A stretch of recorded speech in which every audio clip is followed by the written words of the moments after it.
ଓଡ଼ିଶା ଉଚ୍ଚ ମାଧ୍ୟମିକ ଶିକ୍ଷା ପରିଷଦ ଗୁରୁ ଶିଷ୍ୟ ପଦ୍ୟଟିକୁ ଏକ୍ସଟ୍ରା ସିଲାବସ୍ ଭାବରେ ଯୋଡ଼ାଯାଇଅଛି। ଗୁରୁ ଶିଷ୍ୟ କବିତାଟିକୁ ଲେଖିଛନ୍ତି ସ୍ୱଭାବ କବି ଗଙ୍ଗାଧର ମେହେର। ଏବେ ଆମେ ଆଲୋଚନା କରିବା ସମସ୍ତ ସମ୍ଭାବ୍ୟ ପ୍ରଶ୍ନ ଏବଂ ଉତ୍ତର। ପ୍ରଶ୍ନ ନମ୍ବର 1, କିଏ କାହାର ଗୁରୁ ଅଟେ? ଉତ୍ତର, ଏ ସଂସାର ଗୁରୁବାଦ ଉପରେ ପ୍ରତିଷ୍ଠିତ। ଯିଏ ଯାହାଠାରୁ ବେଶୀ ଜାଣେ, ଯିଏ ଯାହାଠାରୁ ଶିକ୍ଷା କରେ, ସେ ହିଁ ତାର ଗୁରୁ ଅଟେ।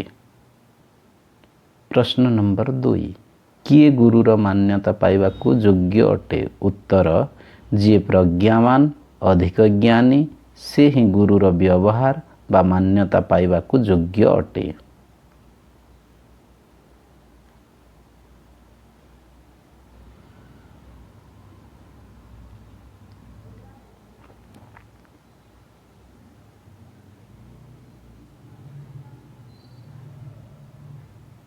ପ୍ରଶ୍ନ ନମ୍ବର 3, ଏ ଜଗତକୁ ଚାହିଁଲେ ଆମେ କ'ଣ ଶିଖିପାରିବା? ଉତ୍ତର, ଆମେ ଜଗତକୁ ଚାହିଁଲେ ତହୁଁ ବଡ଼ ଗୁରୁଙ୍କୁ ଦେଖିପାରିବା। ପ୍ରଶ୍ନ ନମ୍ବର 4, ଯିଏ ଜ୍ଞାନୀ ସେ ନିଜକୁ କ'ଣ ମନେ କରେ? ଉତ୍ତର, ଯିଏ ଜ୍ଞାନୀ ପ୍ରାଜ୍ଞ ସେ ସର୍ବଦା ନିଜକୁ ଶିଷ୍ୟ ବୋଲି ମନେ କରେ। ପ୍ରଶ୍ନ ନମ୍ବର 5, କିଏ ଗୁରୁ ବେଶ ଧାରଣ କରିଛି? ଉତ୍ତର, ଅନନ୍ତ ଜଗତ କେବଳ ବିସ୍ମୟରେ ପରିପୂର୍ଣ୍ଣ ନୁହେଁ, ଅସୁମାରୀ ଶିକ୍ଷାର ଗନ୍ତାଘର, ଏଣୁ ଅନନ୍ତ ଜଗତ ହିଁ ଗୁରୁ ବେଶ ଧାରଣ କରିଛି। ପ୍ରଶ୍ନ ନମ୍ବର 6, କିଏ ମାନବକୁ ପ୍ରତ୍ୟହ ଉପଦେଶ ଦେଇଥାଏ? ଉତ୍ତର, ଅନନ୍ତ ଜଗତ ହିଁ ଗୁରୁ ବେଶ ଧାରଣ କରି ପ୍ରତ୍ୟହ ମାନବକୁ ଶିକ୍ଷା ବା ଉପଦେଶ ଦେଉଥାଏ। ପ୍ରଶ୍ନ ନମ୍ବର 7, କେଉଁଠି ଶିଖିବାର କଥା ନିହିତ ଅଛି? ଉତ୍ତର, ଏପରି ଦୃଶ୍ୟମାନ ଜଗତରେ ଯାହା ଯେଉଁଠି ଦେଖାଯାଏ ତହିଁରେ ଶିଖିବା କଥା ନିହିତ ଅଛି। ପ୍ରଶ୍ନ ନମ୍ବର 8, କିଏ ମଥା ନତ କରି ଶିକ୍ଷା ଗ୍ରହଣ କରେ? ଉତ୍ତର, ଏପରି ଦୃଶ୍ୟମାନ ଜଗତରୁ ଜ୍ଞାନୀ ହିଁ ମଥା ନତ କରି ଶିକ୍ଷା ଗ୍ରହଣ କରିଥାଏ। ପ୍ରଶ୍ନ ନମ୍ବର 9, କେଉଁ ଦିନରୁ ମାନବର ଶିକ୍ଷା ଗ୍ରହଣ ଚାଲିଛି?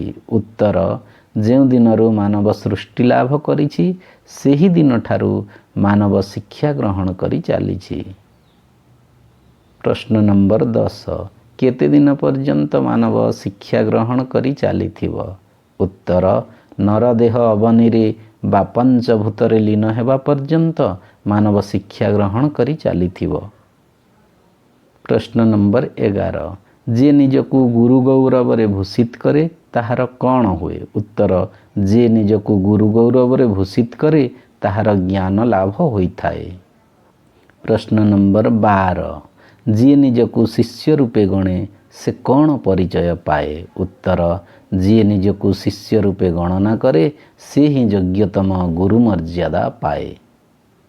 ପ୍ରଶ୍ନ ନମ୍ବର 13, କିଏ ଯୋଗ୍ୟତମ ଗୁରୁ?